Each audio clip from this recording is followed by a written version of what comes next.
বিজয়গড়ের পর এবার ট্যাংরা। ঠিক যেমন ভাবে বিজয়গড়ে পার্কিং বিবাদকে কেন্দ্র করে এক ব্যক্তিকে পিটিয়ে মারার অভিযোগ সামনে এসেছিল, ট্যাংরার ক্ষেত্রেও একই ঘটনা ঘটেছে বলে অভিযোগ। এক প্রৌঢ়ের মৃত্যু হয়েছে। পুলিশ সূত্রে অবশ্য দাবি করা হচ্ছে ওই প্রৌঢ় আগে থেকেই অসুস্থ ছিলেন। সুদীপ্ত আচার্য আমাদের প্রতিনিধি আরো বিস্তারিত এই নিয়ে বলতে পারবেন। আমি সরাসরি সুদীপ্তর সঙ্গে কথা বলবো। এইটা আমাদের জানাও সুদীপ্ত, ঠিক কোন সময় এই ঘটনা ঘটেছে, ওই প্রৌঢ় তার মৃত্যু হলোই বা কিভাবে, কি অভিযোগ?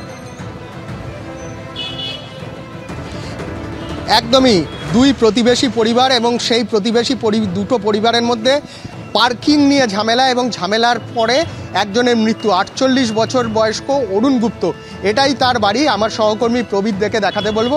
ঠিক এখানেই দুপুর 3টে নাগাদ, আজকে দুপুর 3টে নাগাদ ঘটনা ঘটে এবং যেটা জানা যাচ্ছে ট্যাংরা থানা এলাকার মথুরবাবু লেন, সেখানে কিন্তু এই যিনি মারা গেছেন অরুণ গুপ্ত তার বাড়ি এবং এই বাড়িতেই তার দোকান, কেরোসিন এবং বিভিন্ন রকম তেল, সেই তেলের দোকান রয়েছে। এবং উল্টো দিকে অভিযুক্ত যারা রয়েছে, ঠিক মথুরবাবু লেনের উল্টো দিকে যে সাউ পরিবার রয়েছে, সেই সাউ পরিবারের সঙ্গে এখানে ঠিক এই জায়গাটায় গাড়ি পার্কিং করেছিল সাউ পরিবারের একটি 4 চাকা মোটর পণ্যবাহী গাড়ি পার্কিং করা ছিল এবং সেখানে অরুণ গুপ্ত তার বাইকটা পার্কিং করেন এবং তারপর সাউ পরিবারের সঙ্গে এই গুপ্ত পরিবারের অরুণ গুপ্তের একটা ঝামেলা বাঁধে এবং তারপর কিন্তু অরুণ গুপ্ত হঠাৎ করে অসুস্থ হয়ে পড়েন এবং তারপর তিনি বাড়িতে যান এবং NRS মেডিকেল কলেজ হাসপাতালে গেলে কিছুক্ষণ পরে তার মৃত্যু হয়। এবং এই ঘটনায় স্বাভাবিকভাবে এলাকায় চাঞ্চল্য সৃষ্টি হয়েছে এবং যেটা জানা যাচ্ছে যে প্রতিবেশী দুটো পরিবার এবং এখানে হঠাৎ করে কিন্তু তারা শুনতে পান চিৎকার চেঁচামেচি এবং তারা যখন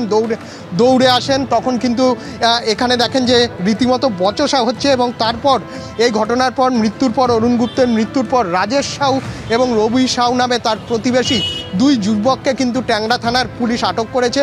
অরুণ গুপ্তের দেহ ময়নাতদন্তের জন্য পাঠানো হয়েছে এবং যাদের আটক করা হয়েছে তাদের জেরা করে ট্যাংরা থানার পুলিশ কিভাবে এই ঘটনা ঘটলো সেই বিষয়টা জানার চেষ্টা করছেন। ধন্যবাদ সুদীপ। অরুণ বাবু 2 চাকা গাড়ি ছিল, আগে থেকে একটা 4 চাকা গাড়ি পার্কিং করা ছিল। তো হ্যাঁ এখানেই থাকে, ওই মোবিল ব্যবসা করে। মোবিল পুরা মোবিল, হ্যাঁ ওখানেই রাখেন। আগে ওই 4 চাকাও গাড়ি ওখানে সকালবেলা থাকে, তো যে 4 চাকা রাখে সে আজকে আগেই গাড়ি ওখানে পার্কিং করে দিতে।